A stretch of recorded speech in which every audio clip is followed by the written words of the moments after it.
All. So எல்லோரும் எப்படி இருக்கீங்க? நல்லா இருப்பீங்கன்னு நினைக்கிறேன். நானுமே ரொம்ப நல்லா இருக்கேன். ஸோ இன்றைக்கி வந்துட்டு என்ன வீடியோ அப்படின்னா, மகா கந்த சஷ்டியோட ஒரு நாள் விரதத்தோட தான் உங்ககிட்ட ஷேர் பண்ணிக்க போகிறேன். ஸோ நான் எப்படி இருந்தேன், என்ன பண்ணேன் அப்படின்ட்டு வாங்க நம்ம வீடியோக்குள்ளே போகலாம். என்னோடய சேனல் யாராச்சும் ஃபஸ்ட் டைம் பார்க்குறீங்க அப்படின்னா சப்ஸ்கிரைப் பண்ணிக்கோங்க. இந்த வீடியோ பிடிச்சிருந்தா ஒரு லைக் பண்ணிவிடுங்க.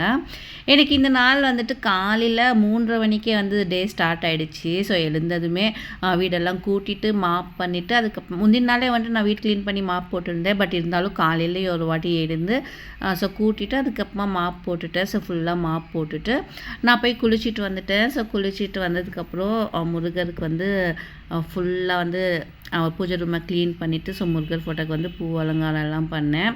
ஸோ பண்ணிவிட்டு என்கிட்ட சின்னதாக விக்கிரகம் இருக்குது முருகர்து. இப்போ தான் வாங்கினேன், போன வாரம் தான். ஸோ அதை வச்சு பால் அபிஷேகம் 3 அபிஷேகம் பண்ணியிருந்தேன். ஸோ பால் அபிஷேகம், அதுக்கப்புறமா தயிர் அபிஷேகம், அதுக்கப்புறமா வந்துட்டு திருநீர் அபிஷேகம். ஸோ இது 3மே வந்து பண்ணேன். ஏன்னா நம்ம ஈவினிங்குமே ஒரு அபிஷேகம் பண்ணணுமா இருக்கும்.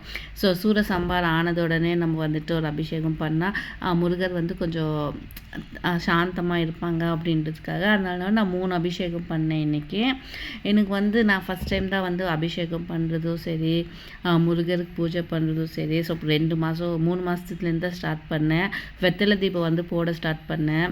வெத்தலை தீபம் நான் எதுக்கு போட்டேனோ அது வந்து எனக்கு நடந்துகிட்ருக்கு. ஸோ அது வந்து எனக்கு ரொம்பவே ஹாப்பியாக இருந்துச்சு. ஸோ இந்த மகா கந்த சஷ்டி கண்டிப்பாக நான் விரதம் இருக்கணும் அப்படின்னு நினச்சேன். 6 நாள் இருக்கணும் அப்படின்னு நினச்சேன். ஆனால் என்னால் வந்து 6 நாளுமே இருக்க முடியாது. பாப்பாவுக்கு வந்து சாப்பாடு ஊட்டுறதுனால அது வந்து உப்பு இருக்கா இல்லை காரமாக இருக்கா, ஸோ அதெல்லாம் பார்த்து நான் வந்து சாப்பாடு ஊட்டுருவேன். அதனாலே வந்துட்டு என்னால் எந்த விரதமே என்னால் இருக்கவே முடியாது. ஒரு 2 வருஷமாக எந்த விரதமே நான் இல்லை. அதுக்கு முன்னாடியாச்சும் சனிக்கிழமை வந்து சாப்பிடாமல் இருப்பேன் ஒரு டைமு.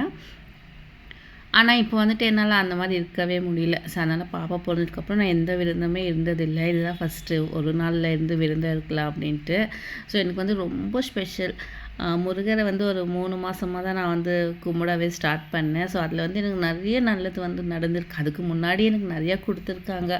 ஸோ நான் கும்பிட்ட கடவுள் எல்லா கடவுளுமே நான் வந்து கும்பிடுவேன், காவடி எடுப்பேன். ஸோ அப்போல்லாம் சிம்பிளாக தான் பூஜை பண்ணுவேன். நான் நிறையா வந்து கோரிக்கையெல்லாம் எதுவுமே வைக்கவே மாட்டேன். அவங்களா பார்த்து தான் எனக்கு நான் எல்லா சாமியுமே எனக்கு வந்து நல்லது பண்ணியிருக்கு. ஸோ முருகர் வந்து கொஞ்சம் ஸ்பெஷலாக இருக்கார். எதுக்கு அப்படின்னா, நான் ஒரு வேண்டுதல் வச்சுருந்தேன். எனக்கு வெத்தலை தீபம் போட்டு ஒரு வாரத்திலே வந்து எனக்கு அந்த நான் நினச்சது வந்து நடந்துச்சு அப்படின்ட்டு ரொம்பவே எனக்கு முருகர் என் வாயில் எப்போ பார்த்தாலும் முருகர், என் வீட்டில் எப்போ பார்த்தாலும் முருகர் பாட்டாக தான் ஓடிட்டு இருந்துச்சு. என்னால் வந்து நம்பவே முடியல. ஸோ இது எல்லாம் உண்மைதானா அப்படின்ட்டு அபிஷேகம் பண்ணிவிட்டு ஸோ ஃபுல்லாக பூவெல்லாம் ஜோடிச்சுட்டு பூ அலங்காரம்லாம் பண்ணிவிட்டு அதுக்கப்புறமா விளக்கு போடலான்ட்டு ஸோ விளக்குக்குமே விளக்கு பற்றி வச்சுட்டு பூஜையெல்லாம் சூப்பராக முடிச்சுட்டேன். அதுக்கப்புறமா நான் உட்காந்து கந்த சஷ்டி கவசம் தான் படிச்சுட்டு இருந்தேன். ஸோ ஃபோனில் போட்டுட்டு ஃபோன்லேயே வரதெல்லாம் நான் ஃபுல்லாக படிச்சுட்டு ஸோ என்னோடய கோரிக்கை என்ன இருக்கோ அதை வந்து நான் கேட்டு சாமிக்கு வந்து பூவில் வந்து போட்டேன். ஸோ எனக்கு வந்து ரொம்பவே மனசு திருப்தியாக இருந்துச்சு இந்த பூஜை வந்து எனக்கு. ஸோ கண்டிப்பாக வந்துட்டு வருஷம் இருக்கணும் அப்படின்னு எனக்கு ரொம்ப ஆசை. இருப்பேன் கண்டிப்பாக. நான் 6 நாள் இருக்கிறதுக்கு வந்துட்டு கண்டிப்பாக நான் ட்ரை பண்ணுவேன். எனக்கு வந்து ரொம்பவே மனசில் வந்து முருகா முருகா முருகா முருகா அப்படின்ற மட்டும்தான் எனக்கு எண்ணமாக இருக்குது. அதுக்கப்புறம் எல்லாம் முடிச்சுட்டு ஸோ ஈவினிங் டைமில் சூரசம்பார் ஆகும் இல்லையா, ஸோ அதை வேறு பார்த்துட்டு இருந்தேன். டிவியில் போட்டுருந்தாங்களா, உட்காந்து அது ஃபுல்லாக முடிகிற வரைக்கும் பார்த்துட்டு இருந்தேன். நான் மத்தியானமே வந்துட்டு சாப்பாடெல்லாம் ரெடி பண்ணி வச்சுட்டு அதுக்கப்புறமா தான் உட்காந்து சூரசம்பார் ஃபுல்லாகவே பார்த்து முடித்தேன்.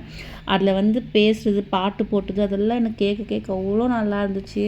நான் அதை பார்த்து என் கண்ணில் வந்து தானாக வந்து தண்ணி வந்துகிட்டே இருந்துச்சு. எனக்கு ரொம்ப ஹாப்பியாக இருந்துச்சு அந்த டேவே எனக்கு. அதுக்கப்புறமா வந்துட்டு மறுபடியும் ஈவினிங் எல்லாச்சு ஸோ குளிச்சுட்டு வீடெல்லாம் மாப் போட்டுட்டு அதுக்கப்புறம் மறுபடியும் அபிஷேகம் பண்ணணும். ஸோ முருகரை வச்சு அதுக்கப்புறமா அபிஷேகம் பன்னீர் அபிஷேகம் தான் பண்ணேன். ஸோ அவர் வந்து சாந்தமாக ஆகணும் அப்படின்ட்டு. இதுக்கப்புறம் நீங்கள் என்ன கேட்டாலும் கண்டிப்பாக கடவுள் கொடுப்பாரு அப்படின்ட்டு நான் வந்து படித்தேன். நிறையா வந்து கேட்டேன். ஸோ இப்போ வந்துட்டு என்னோடய கோரிக்கை காலையில் வச்சது தான் நான் எப்போ நம்ம வந்து ஒரு விரதம் இருக்கோம் அப்படின்னா எது நினைக்கிறோமோ ஒரே விஷயத்தை தான் நம்ம ஃபுல்லாக வந்து நினைக்கணும். நாளைக்கு ஒன்று, இன்றைக்கி ஒன்று, நாளான்னைக்கு ஒன்று அப்படின்னு மாற்றவே கூடாது. ஒரே ஒரு இந்த கோரிக்கைனா இந்த கோரிக்கையை மட்டும் அது நிறைவேறுற வரைக்கும் அந்த கோரிக்கை மட்டுமே நீங்கள் வந்து கடவுள்கிட்ட கேளுங்க. கண்டிப்பாக நடக்கும். எனக்கு வந்து நடந்திருக்கு. ஸோ நடந்துகிட்டே இருக்குது. எனக்கு வந்து ரொம்ப அதுக்கு மனசு திருப்தியாக இருக்குது.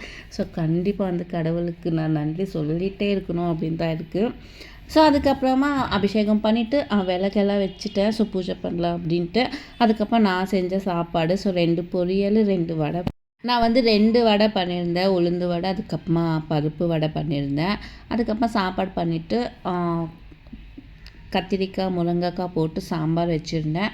ஸோ இதெல்லாம் வந்துட்டு சாமிக்கு படைச்சிட்டு விளக்கு வந்து ஏற்றிட்டு திருப்தியாக வந்து சாமியை வந்து கும்பிட்டேன். எவ்வளோ நேரம் ஆனாலும் பரவாயில்ல அப்படின்ட்டு படித்து வேல் மாடன் படித்து ஃபுல்லாகவே வந்து சாமியை கும்பிட்டு நானும் என் பையனுக்கு இருந்துச்சு. ஸோ எல்லாருக்குமே வந்து குளிக்க வச்சுட்டு நாங்கள் வந்து பூஜை பண்ணிவிட்டு அந்த சாப்பாடு வந்து நெய்வேத்தியமாக வந்துட்டு தெய்வத்துக்கு கொடுத்துட்டு அதுக்கப்புறமா சரி நானும் சாப்பிட்லாம் அப்படின்ட்டு அப்போ தான் வந்து நானுமே விரதத்தை விட்டேன். ஸோ கடவுள்கிட்ட நம்ம கேட்குறது எல்லாமே கடவுள் நம்மளுக்கு கண்டிப்பாக கொடுக்க மாட்டார். எதுக்கு அப்படின்னா நம்மளுக்கு என்ன தேவையோ அது மட்டும்தான் கொடுப்பாரு. ஸோ தேவையில்லாது நம்ம என்ன தான் வேணுனாலும் கடவுள் நம்மளுக்கு கொடுக்க மாட்டார்.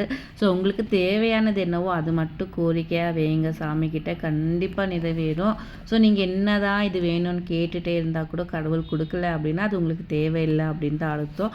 ஸோ அதை நீங்கள் பிடிச்சிக்கிட்டு உங்களுக்கு என்ன கோரிக்கை இருக்கோ, ஸோ என்ன வேண்டுதல் இருக்கோ கண்டிப்பாக நீங்கள் வைங்க. நியாயமான வேண்டுதலுக்கு கண்டிப்பாக கடவுள் எப்போவுமே நடத்தி கொடுத்துட்டு. ஸோ உங்களுக்கு இது நீங்கள் வந்து இந்த கந்தசஷ்டி விரதம் இல்லை அப்படின்னா ஸோ எதுவும் கவலைப்படாதீங்க. வர செவ்வாய்க்கிழமை வந்து நீங்கள் வெத்தலை தீபம் போடுங்க. ஸோ உங்களுக்கு கண்டிப்பாக நீங்கள் வேண்டியது நடத்தி கொடுப்பார் கடவுள் அப்படின்னு தான் நான் சொல்லுவேன். அவ்வளோதான் இந்த விழா. கண்டிப்பாக உங்களுக்கு பிடிச்சிருக்கோன்னு நினைக்கிறேன்.